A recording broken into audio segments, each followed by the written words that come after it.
Hi, welcome to Supper with Stella. Today we are going to be making a gingerbread bread pudding. So a bread pudding that is spiced with gingerbread spices. This is something that I generally make for Christmas morning.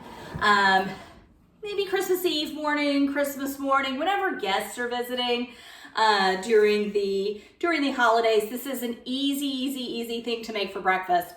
Make it the night before, make it a couple of days in advance, stick it in the refrigerator, and then I just put the cold, so it'll be served in a casserole dish. And I just put the cold casserole dish from the refrigerator in a cold oven, turn the oven on, and then once it comes up to baking temperature, so once it comes up to 350, I then cook it for an hour. But doing it that way, it's just one way, especially in the morning.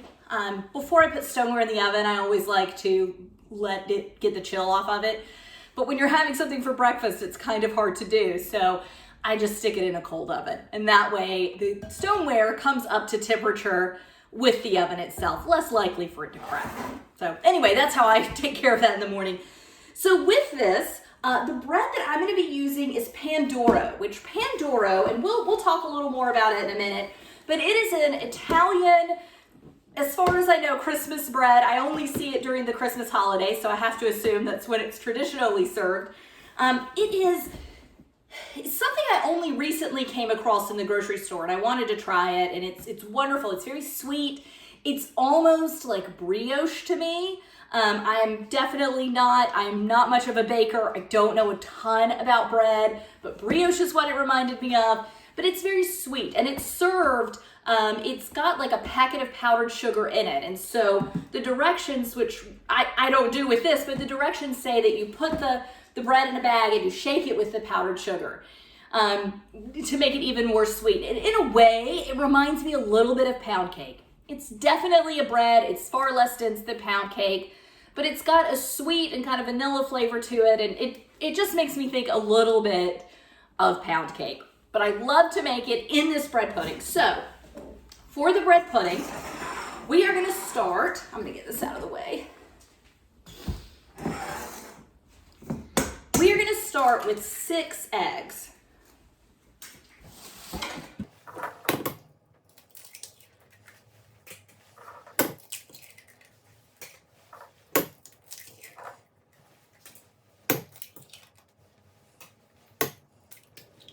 So I'm just going to whisk this by hand. You could use an electric mixer. You could use your stand mixer. That's fine.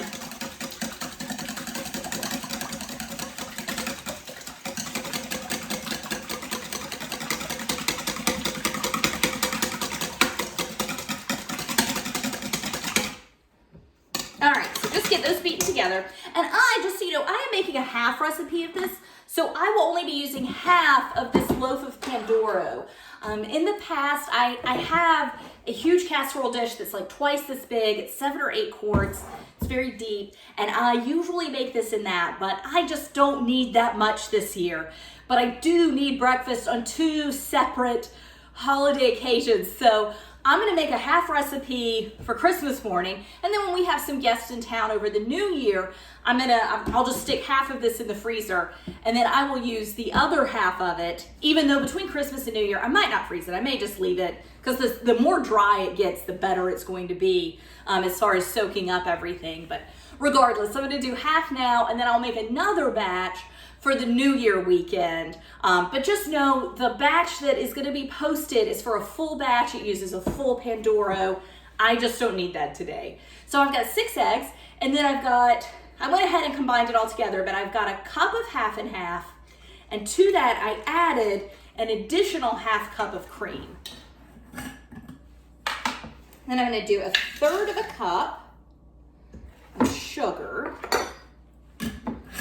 I'm going to measure it. For this, I just need a tablespoon and a half of molasses, so I am just going to eyeball that.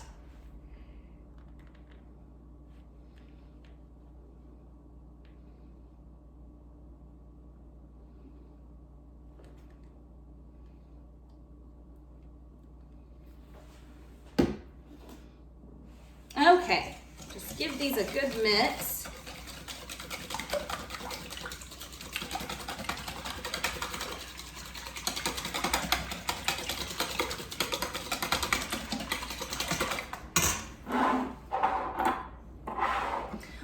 Okay, then just a little vanilla bean paste, about a teaspoon, or excuse me, vanilla bean paste, about half a teaspoon.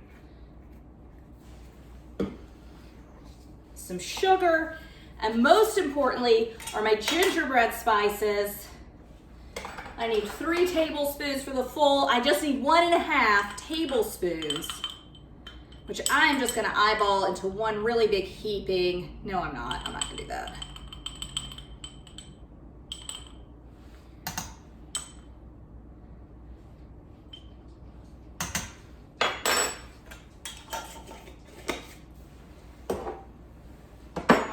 Okay, now mix all this up really well.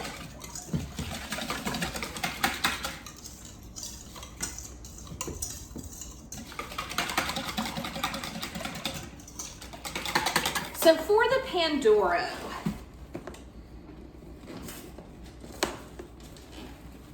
so let panettone kind of always comes in one of these boxes, which I think makes it nice for like gift giving. Used to always give my grandparents a store-bought panettone for Christmas, and they loved it. So it comes in a bag.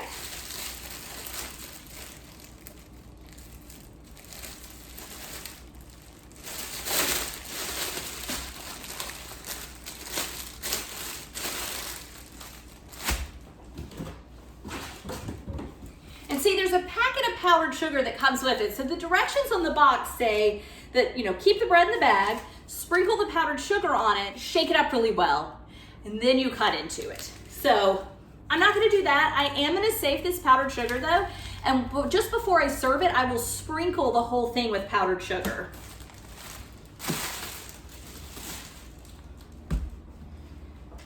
So again, I am only gonna be using half of this today, and the way I always cut into it is I just go, so you can see, this is a pretty, like this is big. This is a big loaf of bread. It smells so good. It smells like pound cake with a little like yeastedness to it. So I am just going to, so you can see how it's star-shaped on the top. So when I cut into it, I'm gonna cut from the indent across to another indent so that I'm leaving as much of those star kind of peaks as possible. And whether I were making a whole recipe or a half recipe, this is how I'm gonna start. So the only difference between the whole and half recipe obviously is half the ingredients. But I'm gonna take this and just put it back in the bag and put it away for safekeeping till I need it. And I think I might just leave it in the cabinet because again, bread pudding is best when made with stale bread. So all that dry bread just absorbs the liquid better. All right.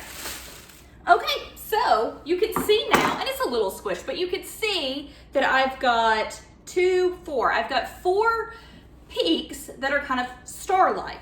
And then on the bottom, it's not. They kind of, like the fluted edges go down and then they kind of end on like an end cap. So I actually cut that off first. And I will use that for something else. Here you go. So now you can really see the stars. Okay. So I am making, I don't know, I'm cutting these about 1 inch thick.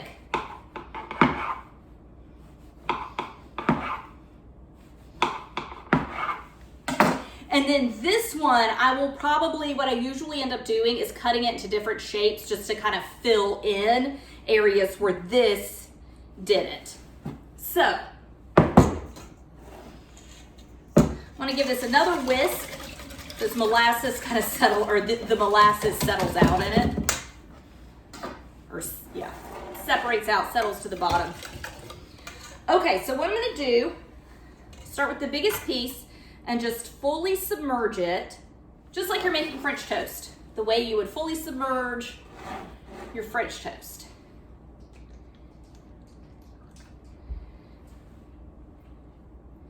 And then put it into the pan, into your casserole dish. And you don't have to use a dish this high. I have made this in just like a standard lasagna. shape before it just comes up over the edges, which is really pretty. I just prefer to do it in these deep dishes because I have them. Okay, something I forgot. So you start on this piece. So my first piece is in, right? I put my second piece in, but I shouldn't have. I should have put my third piece in. Get it submerged, get it soaking things up.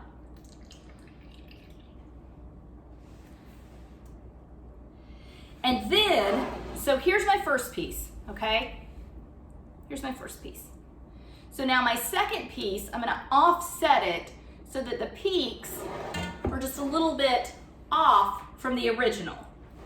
Kind of makes it look like mountain peaks. Okay, so here you can see how I'm kind of alternating. And this, I know it doesn't look like that much, but there's so much egg in this that it really expands quite well when it bakes. So it's okay that it's gonna be a little roomy. You can kind of wrap it around, you know, just kind of get it in there how you can. Okay. And then not last piece, we still have this really large piece on the bottom. That was the bottom. So this is the top piece though, so kind of the last piece. Get it in. And so then with the bottom piece, kind of look, so I still need some up in this very, very front part, but it's way too big for that. So I am gonna cut it in a third, dunk it.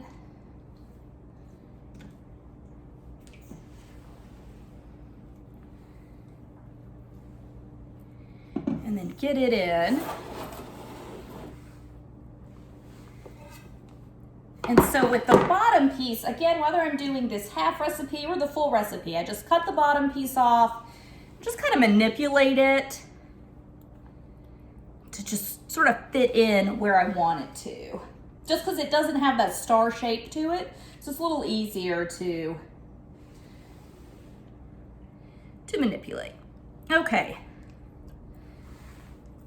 There we go. And we've got, I mean, you can see there's a couple of gaps between bread, but like I said, that is going to expand and fill out when it bakes because it's got 6 eggs in it.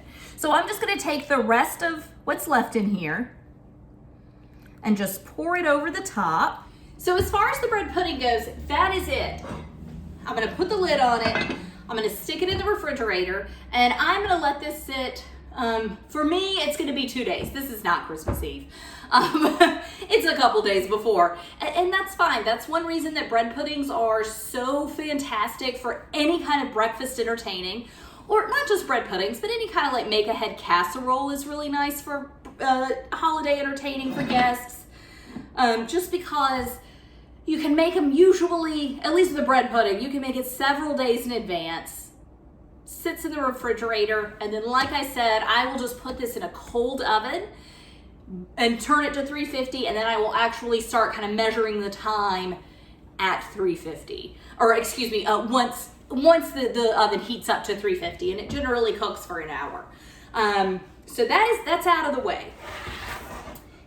What I'm not gonna do right now, what I will do at the last minute is some spiced maple syrup. So I will probably, just in my smallest little pot, but what I'll do, I'll use about half of this bottle for about half of this, since I'm doing a half recipe, I mean. And to it, I'm gonna shave off with my vegetable peeler. I will just peel off in long peels this mandarin. I'll add a few cinnamon sticks, a few cloves, and really just heat it up on low. I mean, you're not trying to cook it through, but the warm maple syrup is really good, and the spice profile is wonderful. That at some point while the bread pudding is cooking, I'll just get that taken care of, and then we'll have warm spiced maple syrup over our gingerbread bread pudding, and it is going to be a fantastic Christmas morning. And it will be, when we do the second batch of this over the new year, it's going to be fantastic then too. So thank you so much for joining me. Bye.